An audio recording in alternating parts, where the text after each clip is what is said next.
بسم اللہ الرحمن الرحیم۔ سیوی نالج کے معزز ناظرین، السلام علیکم۔ امید ہے آپ سب خیریت سے ہوں گے۔ معزز ناظرین، کیا آپ جانتے ہیں کہ پٹھانوں کی تاریخ کتنی سال پرانی اور یہ قوم کہاں سے آ کر پاکستان، افغانستان، ایران اور ہندوستان میں آباد ہوئی؟ کیا واقعی پشتون جنات کی زبان ہے؟ اور کیا آپ ضلع ملاکنڈ کے ایک پشتون بہادر اور نڈر جنگجو کے بارے میں جانتے ہیں جس کا نام سید اللہ عرف سرتور فقیر ملا مستان یا ملا مستانہ کے نام سے جانا جاتا تھا، اور بہت کچھ؟ تو یہ سب جاننے کے لیے ہمارے ساتھ اس ویڈیو کی اینڈ تک جڑے رہیے، اور مزید آگے بڑھنے سے پہلے حسب معمول ہمارے چینل کو سبسکرائب کریں اور بیل نوٹیفیکیشن بھی آن کریں تاکہ مزید اس طرح کی انفارمیٹیو ویڈیوز آپ تک بر وقت پہنچ سکے۔ So let's back to the topic. Pakhtun کی اسلامی تاریخ۔ پٹھان کی اصلیت اور قومیت کے بارے میں جو دلائل تاریخ نے بیان کی ہے وہ یہ کہ پٹھان حضرت ابراہیم علیہ السلام کی اولاد میں سے ہیں اور حضرت اسحاق کے اولاد میں ہیں، اور قومیت کے لحاظ سے بنی اسرائیل ہے۔ انگریز مورخین تاریخ کے مطابق پٹھان قوم ارجینیا کے ایک حصے میں رہتے تھے۔ ارجینیا کے لوگوں کا دعویٰ ہے کہ افغان یا پٹھان ارجینیا ہم میں سے ہے، کیونکہ البانیہ کے لوگ اوغان جو کہ بعد میں افغان بنا، ارجینیا سے ہندوستان کی طرف چل پڑے۔ ایک انگریز مورخ لکھتا ہے کہ اسرائیل قبائل بہت تکالیف اور مصیبتوں کے بعد افغانستان میں آباد ہو گئے ہیں۔ جب حضور صلی اللہ علیہ وسلم نے اسلام کی تبلیغ شروع کی اور لوگ جوق در جوق اسلام میں داخل ہونے لگے، اس وقت پٹھان قوم کا سردار جس کا نام قیس عبد الرشید تھا، اپنے پورے قبیلے کے ساتھ محمد صلی اللہ علیہ وسلم کی حضور میں حاضر ہوا اور محمد صلی اللہ علیہ وسلم کے ہاتھ پر بیعت کر کے مسلمان ہو گئے۔ اس لیے دنیا بھر میں جہاں بھی پٹھان ہوں گے مسلمان ہوں گے۔ دنیا میں واحد پٹھان ایسی قوم ہے جس میں اسلام کے بغیر کوئی مذہب نہیں۔ اگر پٹھان سے پوچھا جائے کہ تو پہلے مسلمان ہے یا پٹھان، تو جواب ہوگا کہ میں 5000 سال سے پہلے پٹھان ہوں اور تقریباً 1400 سال سے مسلمان ہوں۔ اور مزید یہ کہ قیس عبد الرشید جو کہ افغان قوم کے جد اول ہیں۔ چند محرقین کے مطابق یہ بنی اسرائیل کے ایک قبیلے کا نامور سردار تھا۔ قیس نے حضور صلی اللہ علیہ وسلم کے زمانے میں اسلام قبول کیا اور قریش قبیلے کے ایک مشہور صحابی حضرت خالد بن ولید رضی اللہ عنہ کا داماد بنا۔ قیس نے 87 سال کی عمر کے لگ بھگ وفات پائی۔ بنت خالد رضی اللہ عنہ سے ان کے 3 بیٹے تھے، جن میں پہلے بیٹے کا نام سٹرا بن، دوسرے کا بیٹن، تیسرے کا غورشد، یعنی یوسف بابا کا تعلق سٹرا کی اولاد میں خرشبون خیر الدین سے تھا۔ سٹرا بن کی اولاد بڑھ کر غوریہ خیل اور خشی کے نام سے 2 بڑے قبائل بن گئے۔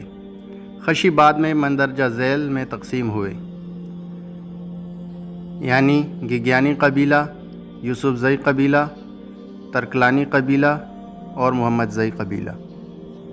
اگر بات کی جائے پشتو زبان کے حوالے سے تو در حقیقت بہت سے مورخین اور تاریخ دان نے بہت سے کتب میں یہ پشتو زبان جنات کی زبان کی حیثیت سے قلم بند کیا ہے، جس کا واقعہ تاریخ میں کچھ یوں ملتا ہے کہ حضرت سلیمان علیہ السلام کا ایک بیٹا جس کا نام افغان تھا اور اس کو جنات کی زبان سے کافی لگاؤ ہو چکا تھا، اور اپنے والد یعنی سلیمان علیہ السلام سے درخواست کی کہ آپ جنوں سے مجھے پشتو زبان سکھانے کا کہیں۔ تو دوستو، جیسے ہی آپ جانتے ہیں کہ اللہ تعالیٰ نے حضرت سلیمان علیہ السلام کو ایسی بادشاہت سے نوازا تھا جو ان کی مانگی گئی دعا تھی، اور اللہ نے ان کی اس دعا کو قبول اس طرح کیا کہ کرۂ ارض پر ہوا، پانی، سمندر، دریا، چرند، پرند، غرض ہر چیز کو آپ علیہ السلام کے تابع کیا تھا، اور جنات بھی ان میں سے ایک تھے۔ تو لہٰذا آپ کے حکم کو بجا لاتے ہوئے انہوں نے آپ کے بیٹے افغان کو پشتو زبان سکھائی، اور یوں افغان موجودہ ایران اور ازبکستان کے سرحدی علاقوں میں آ کر رہنے لگا، جو بعد میں افغانستان کہلانے لگا، اور یوں پشتو زبان وجود میں آئی۔ اور ویسے تو پٹھانوں کے بہادروں کی قصے تاریخی کتابوں میں بھری پڑی ہے، لیکن آج ہم آپ کو ایک ایسے مرد مجاہد کا واقعہ سناتے ہیں جس نے انگریزوں کو ناک کے چنے چبوائے، اور یہ میرا آبائی علاقہ بھی ہے۔ سید اللہ عرف سرتور فقیر ملا مستان یا ملا مستانہ کے نام سے بھی جانا جاتا تھا۔ پشتوں میں لیونے فقیر اور انگریزوں کے ذریعہ عظیم فقیر، سوات کا پاگل فقیر یا پاگل ملا سے بھی جانا جاتا تھا، جو ایک پشتون یوسفزئی قبائلی رہنما اور آزاد پسند جنگجو تھے۔ ان کے نام کا ترجمہ مذہبی عقائد اور اس کے عقیدے کے حوالے سے کیا گیا تھا کہ وہ معززاتی قوتوں کے حامل اور قابل تھے۔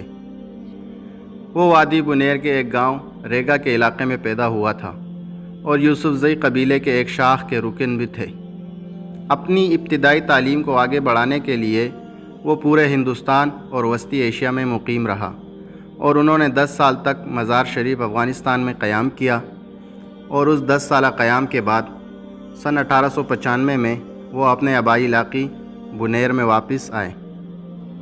جدید ترین پاکستان کے شمال مغربی سرحدی صوبے پر برطانوی قبضہ اور ڈیورنڈ لائن کے ذریعے پشتون اراضی کی تقسیم کے جواب میں فقیر نے سن 1895 میں قابض برطانوی سلطنت کے خلاف ایک جہاد کا اعلان کیا۔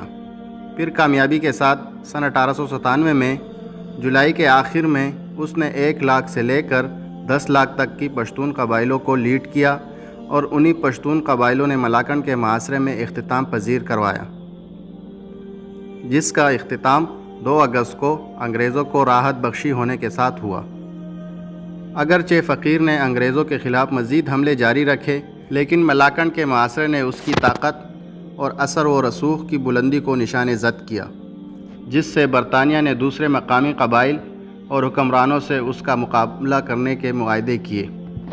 بالآخر فقیر نے ملاکنڈ کے برطانوی پولیٹیکل آفیسر کے ساتھ تحائف کے تبادلے اور خط و کتابت کے انکشاف کے ساتھ ہی انگریزوں کے ساتھ اپنے معاہدے کیے، جس سے فقیر پر انگریزوں کی تنخواہ میں ہونے کا الزام لگا، اور فقیر کے بڑھتے ہوئے سالوں نے ان کی تحریک کو مزید زوال کا باعث بنایا، جو سن 1917 میں ان کی موت کے بعد ٹوٹ گیا، اور یوں سید اللہ عرف سرتور فقیر اپنے خالق حقیقی سے جا ملے اور تاریخی کتابوں میں اپنا نام ایک بہادر اور نڈر جنگجو کے طور پر اوراق میں پیوست کیا۔ سو گائز، یہ تھی ہماری آج کی ویڈیو۔ مجھے امید ہے ہماری آج کی ویڈیو سے آپ کو کچھ نیا جاننے کو ملا ہوگا۔ اگر آپ کو ویڈیو اچھا لگا تو اس چینل کو سبسکرائب کر کے ویڈیو کو لائک کریں، کمنٹ سیکشن میں اپنے خیالات کا اظہار کریں اور اس انفارمیشن کو دوسروں کے ساتھ بھی شیئر کریں۔ میں ملوں گا آپ سے ایک نئی انٹرسٹنگ ویڈیو میں، تب تک کے لیے اپنا بہت سا خیال رکھیے گا۔ Thanks for watching this video.